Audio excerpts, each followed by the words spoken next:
వంటలకు ఇంతకంటే స్వచ్ఛమైన గానుగ నూనె మరెక్కడా దొరకదు. SRV naturals. ఆర్డర్స్ కై స్క్రీన్ పై నెంబర్ కి కాల్ చేయండి. విధి నుంచి ఎవరు తప్పించుకోలేరు అంటారు. ఎందుకంటే ప్రతి ఒక్కరి జీవితాల నుదిటి రాతను భగవంతుడే రాస్తాడు. ఆ విధి రాత నుంచి ఎవరు తప్పించుకోలేరని చాలా మంది అంటూ ఉంటారు.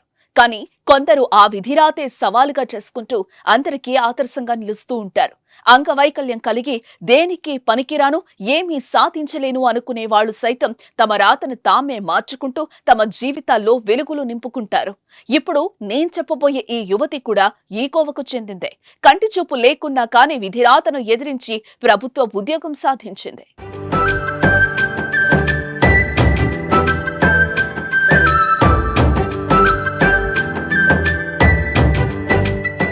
పుట్టుకతోనే కంటుచూపు కోల్పోయిన ఓ యువతి తన విధిరాతకు తల వంచలేదు.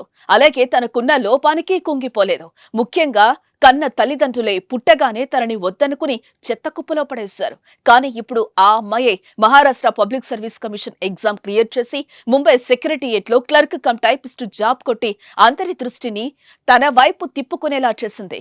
ఆమె పేరే మాలా పాపల్కర్. ఈమె పుట్టుకతోనే అంధురాలు. మహారాష్ట్రలోని జల్గావ్ రైల్వే స్టేషన్ లో 25 ఏళ్ల క్రితం కంటిచూపు సమస్య ఉన్న ఓ పసికందును చెత్తకుండిలో పడేశారు. ఏడుస్తూ చీమలు కుట్టి ఒళ్లంతా రక్తంతో ఉన్న శిశువుని రైల్వే పోలీసులు గుర్తించారు. అనంతరం శిశువుకు పాలు తాగించి అక్కడి నుంచి 270 కిలోమీటర్ల దూరం ఉన్న అందుల అనాథాశ్రమంలో చేర్చారు. ఇక అక్కడే ఆ అమ్మాయి బ్రెయిలీ లిపిలో చదువుకుంది. అంతేకాకుండా పద్మశ్రీ అవార్డు గ్రహీత శంకర్ బాబా పాపల్కర్ ఆ చిన్నారికి తన ఇంటి పేరుతో నామకరణం చేశారు. అలాగే బ్రెయిలీ లిపిలో చదువు చెప్పించారు. తాజాగా మే 16న విడుదలైన మహారాష్ట్ర పబ్లిక్ సర్వీస్ కమిషన్ ఫలితాల్లో మాలా మంచి ర్యాంక్ ను తెచ్చుకుంది. ఈ క్రమంలోనే ముంబై సెక్రటరియేట్ లో క్లర్క్ కమ్ టైపిస్ట్ జాబ్ ను సాధించింది.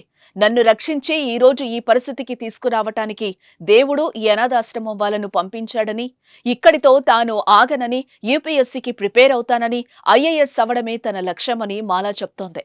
ఒక అంధురాలైన మాల ఇంతటి ఘనత సాధించడంతో పాటు తన కలలు సాకారం కావాలని మనము కోరుకుందాం.